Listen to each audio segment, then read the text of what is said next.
Dentro de uma taverna, um homem pergunta se os outros ouviram os rumores sobre um cara maluco. Além disso, um dos homens especifica que se trata de alguém que age descontroladamente pelos campos de batalha da guerra. Logo, é explicado que ele é um mercenário que não valoriza a própria vida e sempre reclama por sobreviver a mais uma batalha. O homem na mesa acrescenta que ele parece buscar vingança, e que os rumores o apontam como príncipe de um reino em ruínas. Enquanto isso, em um campo de batalha nevado, um soldado observa o homem carregando um corpo, concluindo que ele busca um lugar para morrer. Desse modo, o soldado reflete que a única solução que o príncipe encontrou para si foi a autotortura. Com isso, o soldado reconhece como Yuri Brioli, o príncipe desonrado que levou o próprio reino à ruína. Então, uma lembrança de 10 anos atrás mostra um cassino, enquanto a narração o descreve como o único sobrevivente do reino caído. Naquela época, o jovem nobre, com apenas 18 anos, celebrava animadamente sua sorte na mesa de jogo. Ao seu lado, o mago da corte Hernando se mostrava impressionado, questionando como ele conseguia ganhar todas as vezes. De forma descontraída, Yuri responde que é apenas sorte, ao ver que os outros queriam parar, insiste para jogarem mais uma vez. Para convencê-los, o rapaz então propõe com entusiasmo que eles dobrem o valor da aposta. Preocupado, Hernando sussurra para que eles saiam logo, pois se ficassem mais tempo iriam se atrasar. De repente, um dos jogadores bate na mesa e ameaça o príncipe, dizendo para ele sair enquanto ainda pode. Em seguida, o homem o acusa diretamente de estar trapaceando e usando pequenos truques sujos para vencer. Irritado com a acusação, Yuri se levanta e questiona se o homem sabe quem ele é. Em resposta, o sujeito zomba, dizendo que seu comportamento não é de um nobre e que eles têm problemas com o rei. Logo, o outro jogador critica o rei por irritar o império, comparando os príncipes ao pai. Com a provocação, o herdeiro varre furiosamente tudo da mesa, questionando os limites de uma família de espadachins. Diante da reação, os três homens recuam completamente surpresos e sem entender a situação. Então, ele pisa em um copo quebrado e manda o trio escutar com atenção. Com isso, estala os dedos e se apresenta como Yuri Brioli, o terceiro príncipe de Brioli.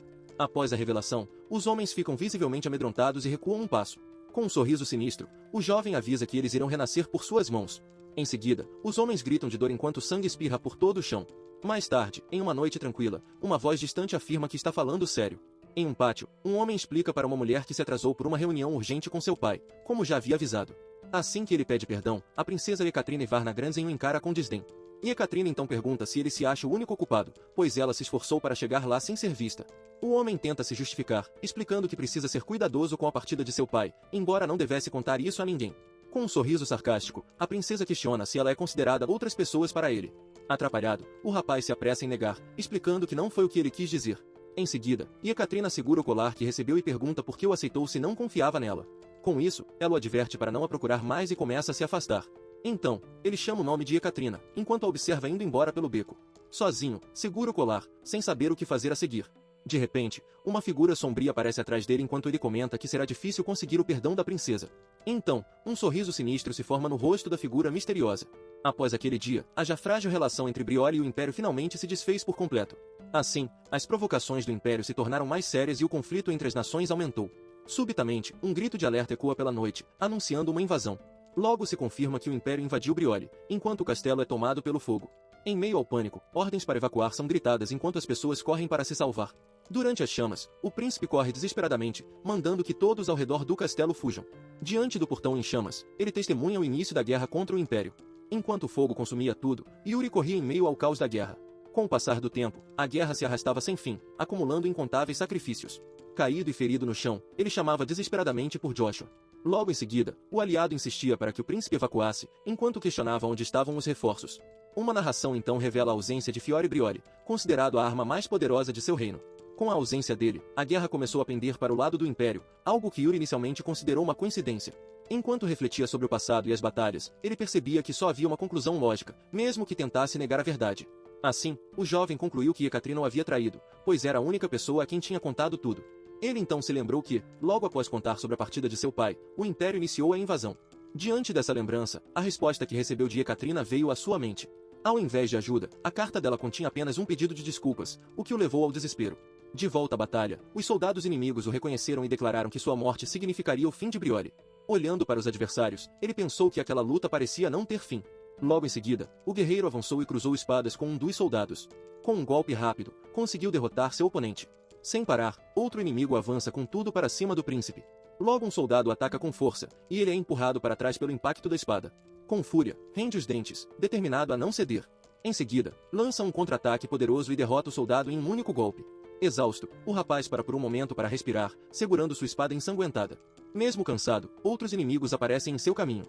Uma tropa inteira de soldados do Império então se revela, bloqueando completamente sua passagem. Ao ver o número de inimigos, seu rosto se enche de desespero e exaustão. Diante da situação, ele hesita por um instante, se perguntando se é ali que irá morrer. De repente, um ataque surpresa o atinge violentamente. Para sua surpresa, o golpe veio de um dos seus próprios soldados, que derruba sua espada no chão. Com dor e incredulidade, ele se vira para encarar o traidor. Um soldado aparece para protegê-lo e é atingido com a espada, recebendo um golpe fatal. Em seus últimos momentos, o príncipe olha para trás, completamente chocado com a traição. Enquanto o soldado desaba no chão, Yuri reconhece o homem à sua frente como Lauren. Caído, Lauren usa suas últimas forças para implorar que o príncipe fuja dali. Com o coração partido, ele grita o nome de Lauren em puro desespero e dor. Impulsionado pela raiva, o jovem guerreiro se defende ferozmente dos soldados que avançam. Um soldado o agarra e implora para que recue, pois o futuro de Brioly depende dele. Mesmo com a insistência para que fuja, o rapaz hesita com o rosto cheio de angústia. Enquanto os soldados inimigos gritam para capturá-lo, ele finalmente começa a correr para escapar. Após um tempo, o sol já brilhava no céu. Próximo a um galpão, os soldados do Império ordenavam que encontrassem o príncipe, acreditando que ele não foi longe. Escondido atrás de caixotes, observava a movimentação dos inimigos. Sentado no chão, o sobrevivente reflete que não pode ficar escondido ali para sempre. Com isso, ele decide que precisa sair e pensar em um plano para o futuro. Logo se pergunta sobre o destino de seu pai, concluindo que ele deve ter sido morto pelo Império. De repente, um som o assusta e o tira de seus pensamentos. Na sua frente, um soldado de Brioly estava parado na entrada do galpão. Logo ele percebe que, se morrer ali, Brioly também morrerá. Com grande determinação, o príncipe decide que precisa sobreviver a qualquer custo. Ajoelhado, lamenta pelos cavaleiros que se sacrificaram, sabendo que Brioly não resistiria sem sua presença. Assim, aperta a mão em punho, tomando uma decisão difícil. Com um rosto cheio de remorso, o soldado pede desculpas ao jovem. Logo em seguida, promete que, um dia, o Império pagará por seus pecados. O homem então o alerta que os soldados inimigos chegarão em breve e o manda partir imediatamente. Após a despedida, ele corre pela floresta, fugindo do perigo. Enquanto fugia, reforçava para si mesmo que precisava viver para reconstruir Brioly e conseguir sua vingança. Contudo, a narração revela que aquele era apenas um pensamento infantil, pois a realidade foi muito mais dura. Em uma noite chuvosa, a dura verdade se impõe, mostrando que todos acabaram morrendo. Sozinho na chuva, Yuri se questionava o motivo de tanto sangue derramado, sem conseguir encontrar uma resposta. Ao ver a carta no chão, conclui que sua jornada se tornou uma forma de punir a si mesmo. Segurando o colar, passa a desejar que um dia alguém apareça para finalmente matá-lo. De volta ao presente, alguém confirma que ele está apenas procurando um lugar para morrer. Enquanto observa, o soldado conclui que sua busca pela morte em batalhas é uma forma egoísta de autotortura para encontrar descanso. O soldado afirma que o príncipe não merece a morte, interrompendo a sugestão ao chamá-lo pelo nome. Chocado, ele pensa que todas as pessoas que conheciam seu passado já deveriam estar mortas. Com isso, o soldado culpa diretamente, afirmando que tudo foi por causa dele. Em seguida, encara o antigo aliado de forma ameaçadora, reforçando que tudo aconteceu por culpa de Yuri. Uma gota de suor escorre do rosto do rapaz, enquanto ele sussurra o nome de Lauren, incrédulo. Embora reconheça a voz, lembra claramente de ter visto Lauren morrer. Lauren então o culpa pela queda do reino de Brioly e pela desonra de sua família e fé. Enquanto avança para atacar, Yuri o vê como um fantasma que voltou para acusá-lo. A imagem da traição retorna à sua mente, como uma acusação por seus pecados. Em seu momento de morte, o príncipe percebe que o alívio que esperava é substituído por uma culpa esmagadora. Enquanto o colar de Ekaterina cai, ele sente que a culpa o esmaga até em seus últimos momentos. Uma voz então ecoa em sua mente, lembrando que os sucessores de Brioly nunca abandonam a honra. De repente, o jovem acorda assustado em sua cama ao ouvir alguém chamando seu nome. Ao acordar, Yuri Brioly ouve uma voz dizer que ele esteve adormecido por 3 dias. Em seguida, uma figura familiar de seu pai pergunta preocupado se ele está bem. Completamente confuso, o rapaz mal consegue acreditar que está vendo seu pai ali. Logo, ele se lembra que o homem está morto e começa a suspeitar onde se encontra. Então, Yuri conclui que seu pai também acabou no inferno, deixando-o perplexo. Enquanto toca a mão dele, diz para si mesmo que aquela situação faz sentido. Logo em seguida, comenta que, para alguém que sempre pregou sobre honra, o rei viveu uma vida decente. Indignado com o comentário, o monarca reage dando um golpe na cabeça do filho. Mesmo com dor, Yuri reclama que o pai não perdeu o hábito de agredi-lo e que deveria se arrepender. De repente, ele diz que ainda não é tarde enquanto uma folha pousa em seu rosto. Nesse momento, a perspectiva da cena muda para o lado de fora do quarto. Yuri então percebe que as coisas não estão como ele imaginava. Ao olhar pela janela, vê apenas um jardim tranquilo com uma fonte. 2 criadas conversam calmamente no pátio, confirmando sua suspeita. Ele esperava encontrar demônios para atormentá-lo, e não aquele cenário pacífico. Ao ver o rei e um jovem Hernando, o príncipe questiona que lugar é aquele. Logo em seguida, sua visão se turva, refletindo sua imensa confusão mental. Uma memória o invade, mostrando todos reunidos ao redor de sua cama chamando por ele. Com isso, lembra de si mesmo como Yuri Brioly, o terceiro príncipe com 13 anos de idade. No início, pensou que tudo poderia ser um sonho ou um longo déjà vu. Mesmo com todo o seu esforço, não conseguia escapar daquela nova realidade. Afinal, ele não acordou do sonho e o mundo também não acabou. Pelo contrário, memórias e eventos esquecidos começaram a se repetir exatamente como antes. Diante disso, foi forçado a aceitar a verdade. Yuri finalmente entende que retornou ao passado na primavera de seus 13 anos e recebeu uma nova chance. Com essa percepção, abre as cortinas para um novo dia. Então, uma voz o chama para acordar, tirando de seus pensamentos. A mesma voz o lembra que foi ele mesmo quem pediu para ser acordado. Em seguida, a voz grita que está na hora de seu treinamento de espada. Yuri então se senta na cama, assustado com a súbita volta à realidade. Desnorteado, ele pede apressadamente para Ena preparar suas roupas e se lavar. Enquanto se apressa, a criada pede para Sua Alteza manter a calma. Com um sorriso, Ena se oferece para ajudá-lo a lavar o rosto e o convida a sentar-se. De repente, uma visão terrível o assombra, mostrando diante do corpo de Ena em uma sala ensanguentada. A memória dolorosa destaca o fim trágico da criada. Após a lembrança, o jovem permanece em silêncio com uma expressão sombria. Então, ele se vira e chama por Ena, que responde prontamente. Com um sorriso estranho, Yuri pede que ela lhe dê um tapa bem dado no rosto. Assustada, a criada questiona se isso seria traição, mas ele garante que não se for uma ordem dele. Confiante, o príncipe fecha os olhos, afirmando que Yuri Brioli nunca volta atrás em sua palavra. No instante seguinte, o som de um tapa estala pelo pátio do castelo. Pouco depois, a cena se move para o pátio de treinamento. Um golpe atinge o boneco de madeira usado para treinar. Com a bochecha vermelha, Yuri lamenta ter esquecido como Ena era forte. Enquanto outros riem ao fundo, ele percebe que ninguém lhe oferece uma pomada. O treinamento continua com o choque repetido das espadas de madeira. Ele percebe que nem mesmo seu instrutor, Bernard, comenta sobre sua bochecha marcada. Se frustra ao notar que Bernard não corrige sua postura, apenas o força a lutar. Com isso, Yuri se questiona desde quando o treino de esgrima se resumiu apenas a combates. Então, uma lembrança o leva a Bernard relatando ao rei que o príncipe desperdiçava seu talento nato. Naquela conversa, Bernard lamentava que, com mais diligência, Yuri poderia ser a maior bênção do reino. O jovem recorda que tudo começou ali, quando ouviu a conversa escondido. Por ter sido pouco cooperativo depois daquele dia, seus treinos se tornaram apenas combates. Afinal, em vez de se esforçar mais, acabou se tornando ainda mais preguiçoso. De volta ao presente, Yuri chama a atenção de seu instrutor com seriedade. Com a espada em riste, ele pede para Bernard ensiná-lo adequadamente a partir daquele dia. Então declara que, como Yuri Brioli, dará o seu melhor de agora em diante. Embora surpreso, Bernard admite não saber o que deu em Sua Alteza. Mesmo assim, o instrutor afirma com um leve sorriso que entendeu o recado. Em resposta, Bernard libera uma poderosa aura azul, aceitando o desafio do príncipe. Com um olhar sério, declara que o verdadeiro treinamento começará a partir daquele momento. Em seguida, ele avança contra Yuri com um golpe poderoso e cheio de energia. Completamente surpreso com a intensidade, o rapaz grita desesperado para Bernard esperar.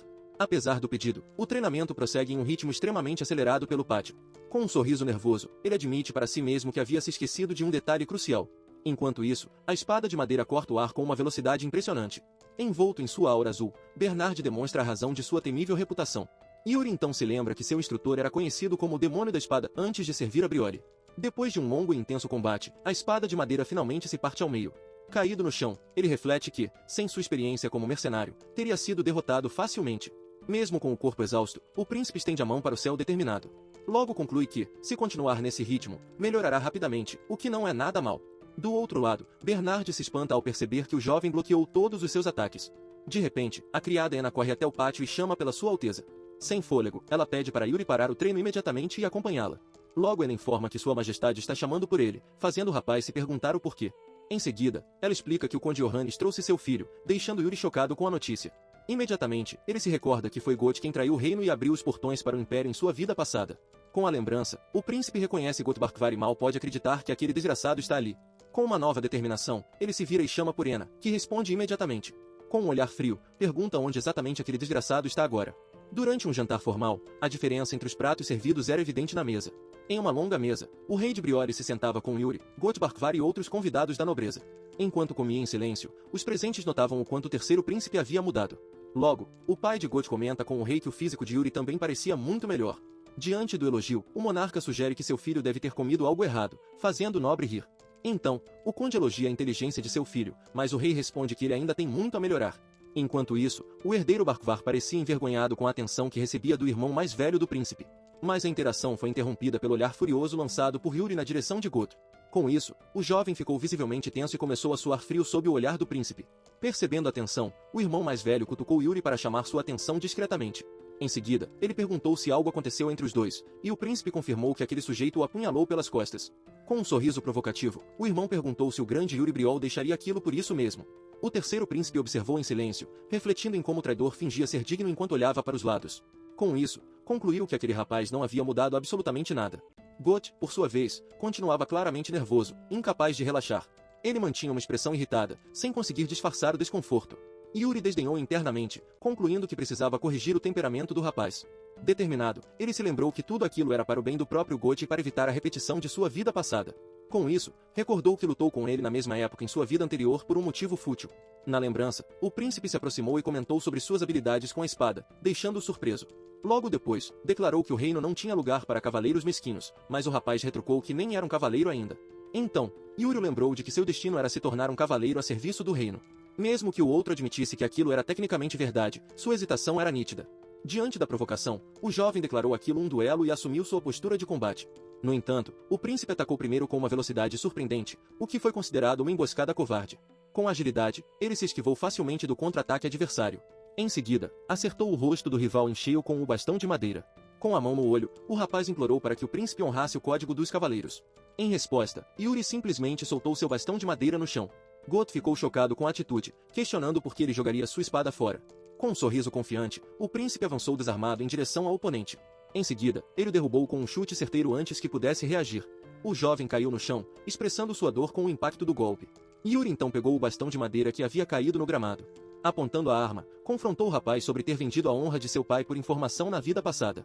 Com o jovem no chão, o príncipe o questionou sobre o propósito de títulos e posições de poder. Depois, insistiu para saber a opinião dele, que apenas gaguejou em resposta. O príncipe disse entender a fome pela sobrevivência, mas o outro admitiu não compreender o que ele queria dizer. Diante da resposta, Yuri decidiu que não permitiria cavaleiros com convicções fracas em seu reino, nem mesmo ele próprio. Com isso, perguntou novamente por que seu pai era um conde e quem lhe deu esse poder. Então estendeu a mão, pedindo para que o rapaz refletisse profundamente em suas palavras. Após o confronto, observou o outro se afastar em silêncio, pensativo. Seu irmão mais velho se aproximou elogiando a luta, mas Yuri perguntou se ele achava que perderia. Com um sorriso, o irmão confirmou que sim, deixando o príncipe visivelmente irritado. Por fim, Yuri perguntou o que o outro pensava dele, que pareceu achar a pergunta desnecessária. O mais velho lembrou de que ele era o maior encrenqueiro e apostador de todo o reino. Mas o jovem afirmou que não viveria mais daquele jeito e que seu irmão também deveria parar de brincar. Com a resposta séria, o outro ficou chocado e sem palavras. Logo ele sorriu, perguntando se por acaso algo havia se soltado no cérebro do caçula. Enquanto o sol se punha, o treinamento continuava em outro lugar. Ofegante e apoiado em sua espada, Yuri finalmente anunciou que havia terminado.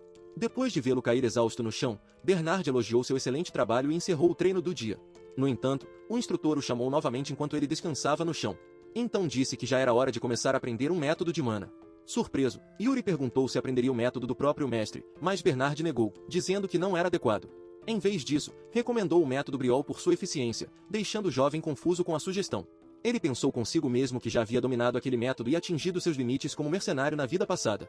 Percebendo sua hesitação, o instrutor perguntou se ele estava considerando outra coisa, e Yuri confirmou que estava pensando. De repente, uma nova ideia surgiu em sua mente. Em seguida, pediu a Bernard que recomendasse alguém da guarda real com potencial, enquanto pensava em uma técnica que não pôde tentar antes. Diante do pedido, Bernard ponderou sobre quem teria o maior potencial. Depois de pensar, afirmou que, se fosse apenas por potencial, Jared era quem mais se destacava. O príncipe ficou surpreso com a escolha daquele rapaz, mas o instrutor confirmou que em termos de potencial, era ele.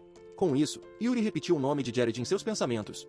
Logo se recordou de tê-lo encontrado perto do fim da guerra em sua vida passada. Na sua lembrança, as habilidades do rapaz eram tão medíocres que era surpreendente ele ter sobrevivido tanto tempo. Mesmo assim, o príncipe se sentia frustrado, pois reconhecia que Jared devia ter um incrível talento natural. Lembrou que o jovem se arrependia de não ter treinado, pois não aprimorou seu talento antes da guerra chegar. Naquela cena, Yuri o repreendeu por falar bobagens, já que ambos haviam se tornado espadas enferrujadas. De volta ao presente, ele se levantou com um ar de decisão. Com um sorriso determinado, resolveu que iria encontrar Jared, seu cavaleiro em potencial. Ao avistá-lo, pensou que já era hora de colocar um pouco de juízo naquele rapaz. Enquanto o dia terminava, o céu se tingia com as cores do entardecer. Logo, um guarda chamado Rosso caminhava pelo corredor do pátio de treinamento. De repente, ele ouviu uma porta se abrir e se virou para ver quem chegava. Com um sorriso, o príncipe apareceu e cumprimentou o guarda, dizendo que veio ver como todos estavam. Rosso respondeu que todos estavam treinando duro, mas que não se comparavam ao terceiro herdeiro. Ao observar os cavaleiros treinando, ele concordou que todos pareciam bem animados. Em seguida, perguntou por Jared, e o guarda o apontou, referindo-se a ele como novato. Observando, Yuri finalmente entendeu o que Bernard queria dizer sobre seu potencial.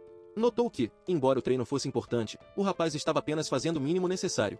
Com isso, ele compreendeu como aquele soldado havia se tornado uma espada enferrujada no futuro. Então, pediu a San Rosso uma espada de madeira para treinar, e o guarda perguntou com quem lutaria. Apontando para a arena, respondeu que seria com aquele preguiçoso ali. Logo depois, os dois se encararam no centro da arena de treinamento, prontos para o duelo. Das arquibancadas, os outros cavaleiros incentivavam o novato, dizendo para ele dar o seu melhor. Enquanto o desafiante parecia nervoso, Yuri comentou ter ouvido que ele tinha um grande potencial como cavaleiro. Com um sorriso, desafiou o jovem a mostrar que tipo de guerreiro ele era. Mesmo receoso, Jared aceitou o desafio e concordou em lutar. Então, o príncipe deu o primeiro passo para iniciar o combate. Logo ele avançou rapidamente, dizendo que esperava não se decepcionar. Com isso, o oponente se preparou para o ataque com uma expressão séria. Assim que as espadas de madeira se chocaram, faíscas voaram com a força do impacto. Enquanto os espectadores elogiavam os movimentos precisos do novato, também incentivavam o príncipe a aguentar firme. Jared percebeu que seu adversário estava se saindo surpreendentemente bem, mas sentiu que algo estava errado. A troca de golpes continuou com a mesma intensidade de antes. Mesmo assim, ele sentia a pressão aumentar a cada novo golpe. Logo notou que a distância entre ambos se mantinha estranhamente constante. Ao ver o sorriso no rosto de Yuri, começou a entender a verdadeira natureza daquele combate. Foi então que percebeu que o príncipe estava sincronizando seu ritmo para se igualar ao dele. Com as espadas cruzadas, Yuri perguntou se aquilo não era chato e o convidou para lutar a sério. Em seguida, atacou com força total, quebrando a defesa de Jared com um golpe poderoso. O novato se esforçou ao máximo para conseguir bloquear o golpe repentino. Com um sorriso, o príncipe se mostrou surpreso com a velocidade da reação de seu oponente. Logo reconheceu que, como esperado, ele tinha reflexos de uma fera ao se esquivar do contra-ataque. Jared conseguiu desviar por pouco do ataque seguinte. Em seguida, bloqueou com força, frustrado por ter que lutar a sério quando pretendia pegar leve. Mesmo assim, a força do impacto o fez recuar um passo. Yuri também sentiu a pressão do golpe, sabendo que sua tentativa não funcionaria como planejado. Apesar de ter memórias da vida passada, sabia que seu adversário era um cavaleiro experiente e não esperava vencer. No entanto, sua determinação mudou o rumo da luta. De repente, Jared arregalou os olhos em completa surpresa com o que viu. Com um movimento rápido e inesperado, o príncipe lançou a espada do oponente para o alto, desarmando-o. Satisfeito com seu plano, pensou que só queria acertar pelo menos um golpe. Imediatamente, girou o corpo e desferiu um ataque decisivo contra o guarda. Com um sorriso vitorioso, comemorou o sucesso de sua estratégia. Enquanto os espectadores elogiavam a incrível façanha, Jared ficou parado em silêncio. Com um sorriso, o terceiro herdeiro perguntou se ele estava se contendo, garantindo que não estava pegando leve. O rapaz achou a situação estranha, pois se sentia encurralado mesmo sendo ele a pressionar o ataque. Diante da provocação, Yuri avançou com determinação para o próximo golpe. Em um instante, Jared desviou surpreso com o ataque. Por pouco, conseguiu escapar bem a tempo, exclamando que foi por um tris. Irritado, começou a canalizar mana em sua espada, achando aquela situação muito frustrante. Ao verem a cena, os outros cavaleiros gritaram seu nome, perguntando se havia perdido o juízo. Logo perceberam que o guarda estava usando um método de mana com sua espada. Desesperados, gritaram para ele parar, pois estava atacando o terceiro príncipe com aquela técnica. No mesmo instante, Jared pareceu recobrar a consciência, chocado com o que estava fazendo. Com o impacto da mana, algumas mechas do cabelo de Yuri foram cortadas e caíram no chão. Ele permaneceu parado, surpreso com o resultado do golpe. Horrorizado com seu ato, o jovem chamou pelo príncipe em desespero. Enquanto isso, os outros cavaleiros o chamaram de lunático e correram para ver se Yuri estava bem. Mas ele olhou para a mão e disse calmamente que estava bem, pois era assim que um sparring deveria ser, apesar do ferimento. Enquanto amarrava um pano na cabeça, mandou Jared pegar sua espada novamente. Com um sorriso, comentou que a luta estava apenas começando a ficar divertida. Em seguida, declarou que não havia motivo para parar agora e atacou com ainda mais ferocidade. Com um passo firme, avançou novamente para o ataque. Logo, desferiu uma sequência de golpes rápidos que o adversário mal conseguiu bloquear. Jared pensou consigo mesmo que aquele príncipe era completamente diferente dele. Enquanto se defendia, percebeu que o nobre estava se esforçando até o limite. Diante do sorriso feroz do oponente, entendeu que ele ia ainda além dos próprios limites. Mesmo assim, se esforçava para se defender dos ataques implacáveis. Por fim, Yuri o acertou em cheio com o cabo da espada, provando que se levaria ainda mais longe. Assim, dentro do salão de treinos, Yuri e Jared se encaram com as espadas em punho. Com a tensão no ar, o cavaleiro sente seu sangue ferver de uma maneira inédita. Logo, ele avança, pensando que nunca sentiu isso nem contra oponentes mais fortes. Porém, o ataque é bloqueado com firmeza, e as lâminas se chocam no meio do salão. Ainda assim, o mais velho se surpreende ao notar como aquele jovem príncipe o provoca. Depois disso, ele firma o pé no chão, preparando-se para um novo avanço. Em resposta, o nobre assume uma postura ofensiva, com um sorriso confiante. Com esse movimento, ele ataca de um jeito que faz algo despertar dentro do adversário. Frustrado, o guerreiro rende os dentes por não conseguir superar seu oponente. Então, aperta o cabo da espada com mais força, reunindo toda a sua energia. Envolto por uma aura azul, desfere um golpe poderoso contra o rival. Com o impacto, a lâmina do jovem começa a rachar sob a imensa pressão. Pouco depois, a arma se quebra em pedaços e o deixa desarmado. Mesmo sem espada, o rapaz se inclina para trás e desvia do golpe final. Após o fim do confronto, ele solta um suspiro de alívio e cansaço. Com um sorriso, declara que o treino acabou enquanto segura o punho da espada quebrada. Diante disso, o combatente permanece em silêncio, ainda surpreso com o resultado do duelo. Logo, o herdeiro estende a mão e afirma que aprendeu algo importante com o oponente. Sem jeito, ele aperta sua mão e diz que o bom trabalho foi todo do príncipe. Enquanto cumprimenta, reflete sobre aquele espírito de luta que nunca havia visto. Logo depois, o jovem da realeza fica confuso, sem entender como conseguiu causar tal reação. De repente, Calbrioli se aproxima e pergunta o que os dois estão fazendo ali parados. Com um sorriso, ele questiona por que o cavaleiro não se move para ajudar o amigo. Então, aponta para a mão ferida do rapaz, fazendo o outro pedir desculpas em pânico. Assustado, sai correndo para buscar ajuda enquanto Cal o observa com um sorriso. Assim que a confusão termina, o jovem desaba no chão, completamente exausto. Deitado, ergue o olhar, surpreso com o som que vem do andar de cima. No balcão, os cavaleiros aplaudem e elogiam a performance impressionante do combatente. Enquanto comemoravam, Bernard se aproxima dos soldados que observavam tudo em silêncio. Quando o cavaleiro pergunta há quanto tempo ele estava ali, Bernard responde que acabou de chegar. Do alto do balcão, o comandante observava o rapaz caído no chão, exausto após o treino. Ao lado do príncipe, o cabo da espada de madeira jazia quebrado como prova do duelo. Com um olhar pensativo, ele continuou a refletir sobre o que havia testemunhado. Alguns dias depois, a rotina no castelo de Briole seguia sob um céu ensolarado. Enquanto caminhava pelo jardim, o cavaleiro aproveitava seu momento de descanso. De repente, uma voz o chama por trás, perguntando se seu turno já havia terminado. Surpreso, ele se vira e encontra o terceiro príncipe, encostado em um pilar. Com um sorriso travesso, o herdeiro o encara com um olhar cheio de curiosidade. Em seguida, o jovem o convida para ir a um lugar, mas o outro hesita e diz que precisa treinar. Com isso, o rapaz o lembra que sua nova mentalidade é graças a ele que deve pagar o favor. Sem ter como recusar, o guerreiro concorda relutantemente com o pedido do príncipe. Satisfeito, o nobre pensa que a força atual do companheiro será suficiente para o que planejou. Enquanto caminham, o cavaleiro pergunta para onde estão indo, mas é mandado apenas seguir. Percebendo sua hesitação, o rapaz garante que não há perigo, pois mais uma pessoa os acompanhará. Assim que a pergunta sobre quem seria feita, ele olha para o lado com uma expressão de surpresa. De repente, grita para chamar a atenção de Hernando, que passava por perto. Ao ouvir seu nome, o mago da corte se vira surpreso para ver o que o príncipe queria. Hernando pergunta qual é o problema, e o outro responde que precisa de sua ajuda para ir a um lugar. Com um pouco de pressa, tenta recusar, explicando que já tinha um compromisso. Em resposta, o jovem se aproxima e sussurra que pagará sua dívida de jogo, deixando-o chocado.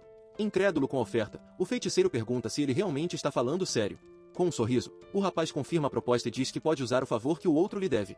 Hernando então reflete que aquele nobre nunca mentiu para ele, exceto em casas de apostas. Vendo a hesitação do mago, o príncipe pergunta com um sorriso se ele não está certo sobre isso. No entanto, o outro esclarece que nunca o viu fora de um antro de jogos, fazendo o jovem questionar sua própria reputação. Mesmo assim, ele reafirma a promessa de pagar a dívida e pede para que os dois o sigam. Diante da insistência do herdeiro, Hernando parece ceder e aceitar a proposta. Com isso, saca um contrato e exige, com um sorriso, que o príncipe o assine primeiro. O rapaz apenas o encara com uma expressão de total desinteresse e impaciência. Em seguida, lamenta pensar que seu título de terceiro príncipe de Briole vale tão pouco. Diante do impasse, ele ordena que o cavaleiro sirva como garantia, deixando o outro espantado. Então, esclarece que o companheiro deve ser a testemunha de suas palavras, e o cavaleiro concorda.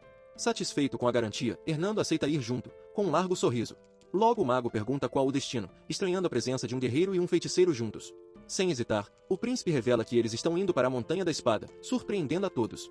Com um sorriso confiante, começa a explicar o verdadeiro motivo daquela jornada. Em seguida, declara com entusiasmo que eles vão saquear a masmorra do Ancestral. Logo o grupo adentra um corredor subterrâneo escuro e abandonado sob o castelo. Enquanto Jared ilumina o caminho com uma tocha, Hernando comenta que não conhecia aquela passagem. Curioso, o cavaleiro pergunta ao príncipe o que existe no final daquele túnel sombrio. Com seriedade, Yuri revela que o caminho leva à Montanha da Espada, o lugar da lenda do progenitor. Em seguida, ele confirma as suspeitas do companheiro com um simples aceno de cabeça. O jovem herdeiro se lembra que, em sua vida passada, o Império descobriu uma masmorra ali após a queda de Briole. Naquela época, a notícia sobre o legado do progenitor ter sido encontrado causou uma enorme comoção. Como o túnel era apenas uma rota de fuga, o tesouro foi entregue ao Império sem nunca ter sido usado. Determinado, o rapaz decide que desta vez avançará em vez de fugir como fez no passado. Com isso em mente, ele resolve ver com os próprios olhos qual herança seu ancestral deixou para trás. Depois de uma longa caminhada, eles finalmente chegam a uma trilha que leva para uma floresta. Com esforço, o príncipe empurra a pesada porta de pedra coberta por vinhas para abrir a passagem. Em seguida, os três saem da escuridão do túnel para a luz do dia na floresta. Assim que deixam o subsolo, o mago supõe que a Montanha da Espada fica logo à frente. Logo ele pergunta onde o jovem conseguiu a chave, e o mesmo lembra que ela estava em seu estudo. Com um tom ríspido, Yuri responde que isso não é da conta dele, lembrando com amargura do seu passado. Enquanto caminham, Hernando se distrai e acaba arranhando a mão em um galho com espinhos. Com isso, avisa ao príncipe para ter cuidado com as folhas afiadas e segui-lo de perto. Yuri, no entanto, avança pela mata sem se preocupar com o perigo dos espinhos. Preocupado com a atitude do nobre, o mago se aproxima de Jared para conversar. Logo pergunta se Yuri andou comendo algo estranho, e o outro concorda que parece que sim. De repente, o líder do grupo grita para os dois se apressarem, fazendo Hernando rir de seu temperamento. Instantes depois, o jovem para de repente ao perceber uma movimentação estranha à frente. Com um sinal, ele pede para que seus companheiros esperem em silêncio onde estão. Após observar melhor, revela que há uma matilha de lobos negros no caminho. Enquanto se escondem, explica que as criaturas andam em bando, e Hernando pergunta como ele sabe. Sem dar importância, responde que leu essa informação em um livro. A resposta deixa o feiticeiro em choque, sem conseguir acreditar que o príncipe tenha lido um livro. Em seguida, Yuri sussurra que eles ainda não foram vistos e que devem passar em silêncio. No entanto, ao dar o primeiro passo, alguém pisa em um galho seco e faz um barulho alto. Entretanto, foi Hernando quem causou o ruído, deixando todos em alerta. Com um sorriso sem graça, o mago dá uma risada nervosa para disfarçar o erro. De repente, um lobo salta em sua direção, enquanto ele apenas pede desculpas pelo descuido. Assustado com a cena, Jared grita seu nome em completo desespero. No mesmo instante, um feixe de energia azul atravessa o ar em alta velocidade. Com isso, o ataque atinge a criatura em cheio, interrompendo seu avanço. Segundos depois, o lobo cai morto no chão, enquanto o mago ajeita suas roupas. Yuri então elogia o cavaleiro por ter usado mana contra a pele da criatura, mas o adverte em seguida. Com o barulho, eles acabaram chamando a atenção do lobo alfa, que surge na escuridão. Em resposta, a imensa criatura solta um uivo poderoso que ecoa por toda a floresta. Com o chamado, toda a matilha cerca Jared, que se prepara para o combate iminente. Com sua espada em chamas azuis, ele ordena que os dois fiquem atrás dele. Diante da ameaça, os outros lobos rosnam e se preparam para atacar em grupo. Sem hesitar, duas das feras saltam ao mesmo tempo na direção do combatente. Com um olhar focado, o guerreiro se concentra para enfrentar o ataque iminente das criaturas. Com a espada em chamas azuis, desfere um golpe poderoso contra um dos lobos. Enquanto Hernando elogia sua luta, o príncipe concorda que ele realmente é habilidoso. Mesmo assim, o herdeiro percebe que a força do aliado ainda não é o bastante para tantos inimigos. Pressionado, Jared rende os dentes ao sentir a dificuldade do combate aumentar. Vendo a situação, Yuri chama o mago para intervir na batalha, e ele responde. Logo o líder do grupo lembra que seu pai confia nas habilidades do feiticeiro e que é hora de provar seu valor. Com um sorriso, Hernando entende o recado e se prepara para usar sua magia de batalha. Confuso com a conversa, o espadachim se vira e questiona sobre o que falavam naquele momento. De repente, uma imensa bola de fogo é lançada por baixo em direção aos lobos. O feitiço atinge em cheio uma das criaturas, que é incinerada no ar. Com o impacto da explosão, Jared é arremessado para trás e cai no chão. Em seguida, uma grande explosão de fogo consome o restante da matilha de uma só vez. Após uma longa jornada, o príncipe reflete que não esperava encontrar outros monstros além dos lobos. Exausto, o cavaleiro lamenta o atraso causado pelos inimigos, mas se alivia por finalmente ter chegado. Finalmente no pico da Montanha da Espada, o grupo observa o pôr do sol no horizonte. Ao chegar ao cume, o guerreiro questiona se aquele era o lugar certo, pois não havia sinal da relíquia. Mesmo assim, o herdeiro garante com convicção que aquele era o local exato que procuravam. Com um olhar atento, ele procura por algo que deveria estar visível ali no topo da montanha. De repente, avista um brilho vermelho entre as pedras e anuncia que encontrou. Em seguida, o nobre se apressa para puxar o objeto, pedindo ajuda para retirá-lo da terra. Logo chama por Hernando, que hesita em ajudar para não ferir suas mãos de mago. Com esforço, consegue desenterrar o punho de uma espada antiga com uma joia vermelha. Depois de puxar com força, finalmente retira a arma por completo do solo rochoso. Assim que a segura, fica maravilhado com o brilho da lâmina contra a luz do céu. O mago observa, surpreso, que a espada parecia nova em vez de um artefato antigo. Ao inspecionar a lâmina, o príncipe percebe um detalhe que o deixa apreensivo. Gravada no aço, lê a palavra culpado, que ressoa com seus sentimentos. Jared então pergunta se aquela é a relíquia do fundador, mas o outro responde que não sabe. De repente, o chão começa a tremer com violência, desequilibrando todo o grupo. Com um sorriso, o líder afirma que estão prestes a descobrir a verdade sobre o lugar. Em seguida, o solo se parte sob seus pés, revelando uma abertura na montanha. Sem terem onde se apoiar, os três caem em uníssono na escuridão que surgiu abaixo.